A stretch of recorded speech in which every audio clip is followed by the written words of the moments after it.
Assalamualaikum warahmatullahi wabarakatuh. Halo Bapak Ibu Guru semuanya. Perkenalkan, saya John Krisman Limbong, calon guru penggerak Angkatan 8 Kota Tebing Tinggi.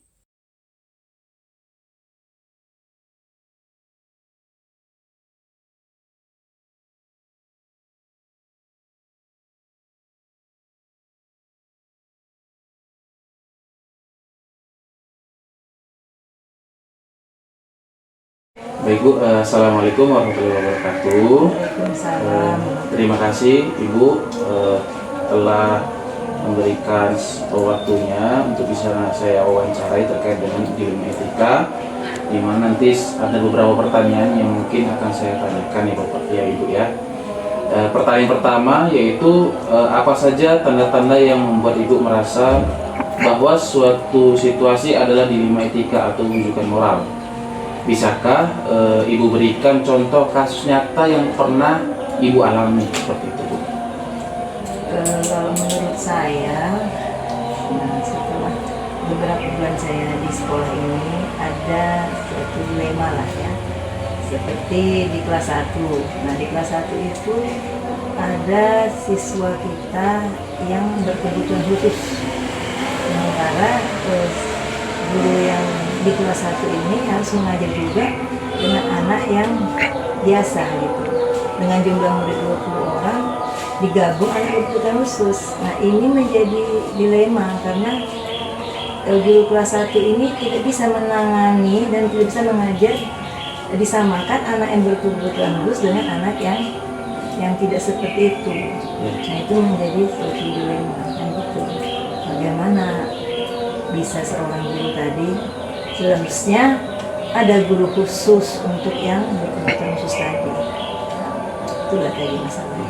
Jadi bagaimana tadi yang ABK ya Bu ya, yang berkebutuhan khusus itu sebetulnya harus disediakan guru yang memang spesialis menangani hal tersebut ya. Seharusnya. Baik Bu, pertanyaan kedua, bagaimana pendekatan Ibu dalam mengatasi situasi di mana ada konflik antara dua kepentingan yang sebenarnya itu sama-sama baik seperti itu? Adakah pengalaman konkret yang Ibu bisa ceritakan sebagai ilustrasi? Nah, contohnya itu misalnya masalah tentang kenaikan kelas, ya kan? Nah, contohnya ini misalnya tadi anak di kelas 1 tuh ada yang belum lancar membacanya, tetapi harus kita naikkan, ya kan? Karena kalau kita tinggalkan, nah itu nanti menjadi apa juga di kelas 1, ya kan? Tapi kalau kita naikkan, harus ada kerjasama dengan guru di kelas 2. Dia harus membimbing anak itu. Ya mudah-mudahan bisa nanti dia membaca lebih baik lagi. Ya kan? Itu harus kita ambil keputusan seperti itu. Walaupun sebenarnya kalau sebenarnya lebih bagusnya itu dia tinggal. Tetapi nanti takut membebankan lagi guru kelas 1. Itu seperti itu. Jadi bagaimana menjaga agar anak itu tetap ya semangat dalam belajar ya kan Bu? Iya, dan tidak menjatuhkan mental dia Iya, juga. mentalnya kita beri kesempatan untuk beri. bisa naik ke kelas yang selanjutnya Kelas berikutnya. Baik Bu. Pertanyaan ketiga, apakah Ibu memiliki prosedur khusus yang Ibu ikuti ketika dihadapkan pada keputusan dilema etika tersebut? Bisakah Ibu menjelaskan tahapan-tahapan yang Ibu lakukan tersebut? Nah, semuanya itu harus ada prosedur untuk memutuskan segala sesuatunya. Contohnya di kelas 1 tadi. Nah, kita harus bisa melihat dan meminta bukti-bukti dari guru kelas 1 tersebut. Benarkah anak tadi itu memang di keseharian dia, dan bukti-bukti otentik yang dimiliki anak tadi itu bagaimana pembelajaran sehari-hari, nilainya tadi, betul-betul memang ada buktinya di guru itu. Bukan asal saja gitu menyatakannya tidak bisa. Jadi sesuai dengan prosedur itu dulu. Nah, setelah kita lihat ada buktinya, nah baru kita bisa memutuskan seperti itu prosedurnya. Jadi melihat bukti otentik Iya, dulu bukti ya. otentik dari anak tersebut gitu. Kalau tidak ada bukti tidak bisa kita memutuskan. Baik Bu, selanjutnya apa saja hambatan atau tantangan yang pernah Ibu alami dalam mengambil keputusan dalam situasi dilema etika tersebut? Bagaimana Ibu mengatasi? Dilemanya itu mungkin kadang orang tuanya tidak terima, ya kan, misalnya anaknya tadi ditinggalkan, ya kan, jadi itu menjadi suatu pertimbangan juga bagi kita, karena juga melihat faktor si anak tadi, kalau kita tinggalkan nanti dia mungkin merasa rendah hati dirinya, ya kan, tidak semangat lagi belajar, tidak ada motivasi belajar, kita pikirkan juga hal itu. Makanya segala sesuatunya kita hanya bukan memikirkan masalah bagaimana akademis anak tersebut pembelajarannya, tapi kita harus bisa memikirkan mental jiwa anak tersebut juga. Jadi memperhatikan mental anak tersebut ya, agar dia itu tidak tetap inilah, tetap semangat gitu. Tetap semangat. Baik Bu, assalamualaikum warahmatullahi wabarakatuh. Waalaikumsalam. Baik Bu, terima kasih Bu atas waktunya yang Ibu telah berikan kepada saya untuk bisa saya wawancarai Bu. Adapun beberapa pertanyaan yang mungkin saya akan tanyakan Bu ya, ada 8 pertanyaan terkait dengan dilema etika dan bujukan moral. Mungkin langsung saja ke pertanyaan pertama ya Bu ya. Apa saja tanda-tanda yang membuat Ibu merasa bahwa suatu situasi adalah dilema etika atau bujukan moral gitu Bu? Dan Ibu bisa berikan contoh kasus nyata apa yang pernah Ibu alami terkait dengan dilema etika atau bujukan moral tersebut Bu? Jadi sebagai pemimpin di sebuah instansi pendidikan, ya pasti akan ada beragam kasus yang akan terjadi, ya manusiawi ya. Iya Bu. Jadi baik itu kasus yang keduanya benar ataupun yang saling bertentangan, yang dikenal dengan, kalau kita kenal dengan dilema etika ataupun kasus yang salah. Keduanya kasus tersebut saling diidentifikasikan benar. Namun agar tidak ada kesalahan dalam pengambilan keputusan tadi, cara saya mengidentifikasikannya mana yang dari kedua kasus tersebut, artinya mana yang paling memahami, yang menyentuh ke siswa. Siswa.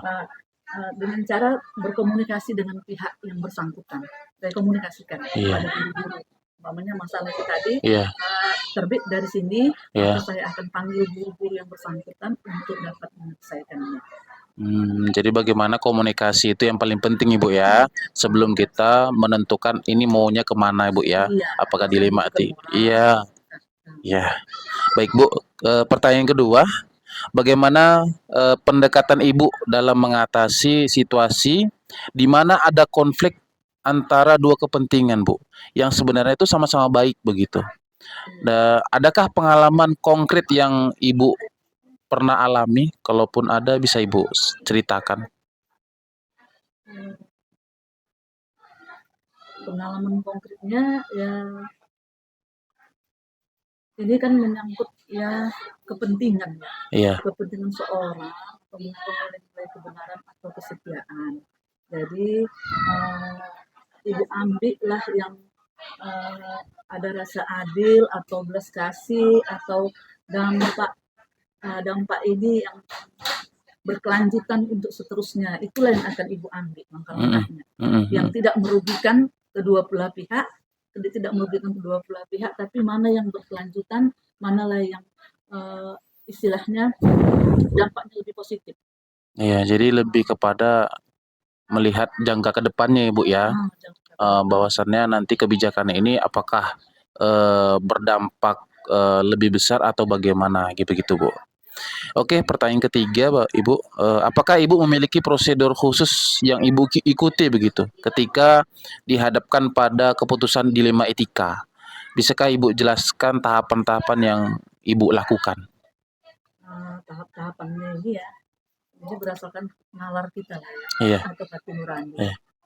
Jadi kita ambil aja mana yang lebih kecil mudaratnya, dan mana yang lebih banyak kepentingan untuk kemaslahatan umat tadi. Kalau saya.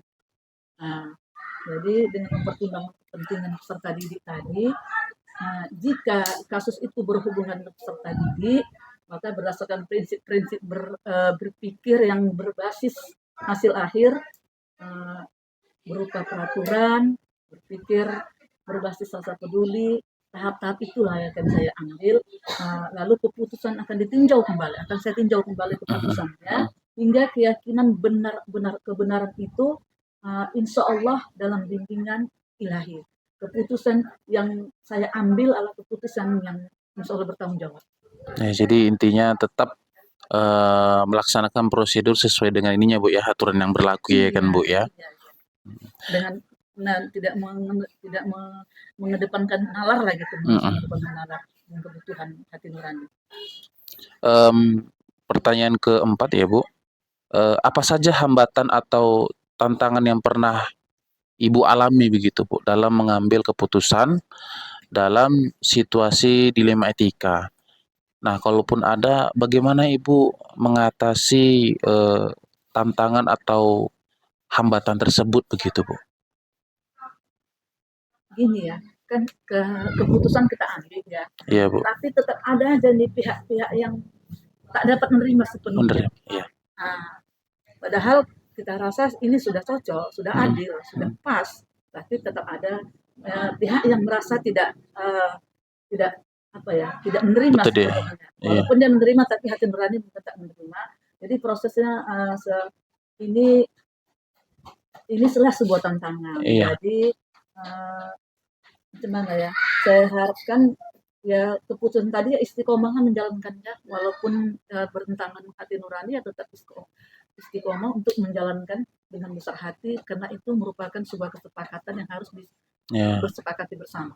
Iya, jadi artinya kalau memang kalau artinya sudah sesuai dengan prosedur, ya tetap kita lakukan. Iya. Kita terima. Iya. Kita sepakati. Iya. Selanjutnya Bu, pertanyaan kelima, apa saja hambatan atau tantangan yang pernah Ibu alami dalam mengambil keputusan dalam situasi dilema etika ya Bu ya? Nah ini tadi Bu ya, ini pertanyaan keempat juga pertanyaan kelima hampir sama. Nah kita langsung saja ke pertanyaan keenam. Bagaimana Ibu biasanya mengatur waktu dalam menangani kasus dilema etika tersebut Bu? Apakah Ibu menyelesaikannya segera atau ada prosedur tertentu yang Ibu harus lakukan begitu?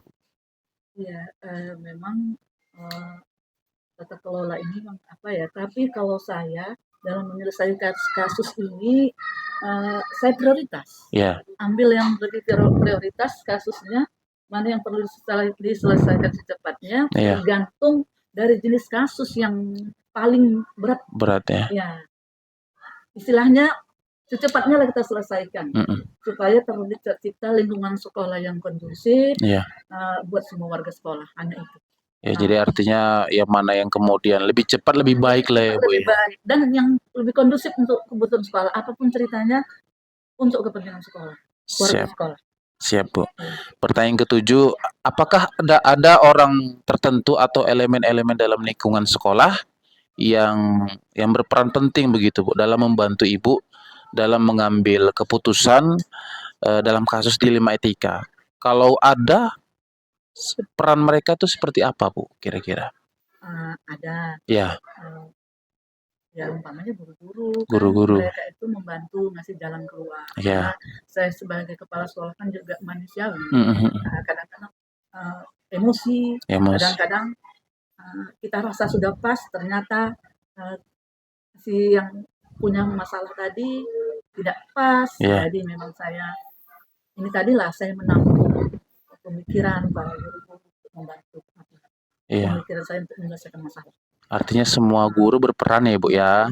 Oke, selanjutnya Bu, pertanyaan terakhir, apa yang Ibu pelajari dari pengalaman-pengalaman Ibu dalam mengambil keputusan dalam situasi dilema etika? Nah, bagaimana pengalaman ini mempengaruhi Ibu dalam menghadapi dilema etika di masa depan begitu Bu? Jadi ini memang merupakan paradigma baru. Karena memang ini guru penggerak. Kalau zaman Ibu dulu tidak ada. Tidak ada. Kurikulum per guru Ibu ke-13. Sekarang kurikulum merdeka. Jadi memang di sini Ibu pun alhamdulillah banyak belajar. Iya. Belajar dari kegiatan, dari kejadian, dari masalah. Jadi ini tadi Ibu bilang membuka paradigma Ibu supaya lebih luas lagi dalam mengambil solusi, dalam mengambil keputusan. Jadi Ibu juga minta bantuan dari teman-teman, buat kepala sekolah ataupun dari guru penggerak sendiri. Siap, Bu. Jadi artinya ya banyak ilmu yang didapat, ya Bu ya. Dan tidak tetap selalu mengupgrade Bu ya, menambah ilmu itu. Iya. Itulah saya. Iya, Bukan saya, bukan kepala sekolah ya. Iya, siap. Baik Bu, mungkin itu saja wawancara yang kita lakukan hari ini. Saya ucapkan terima kasih ya Bu. Assalamualaikum warahmatullahi wabarakatuh.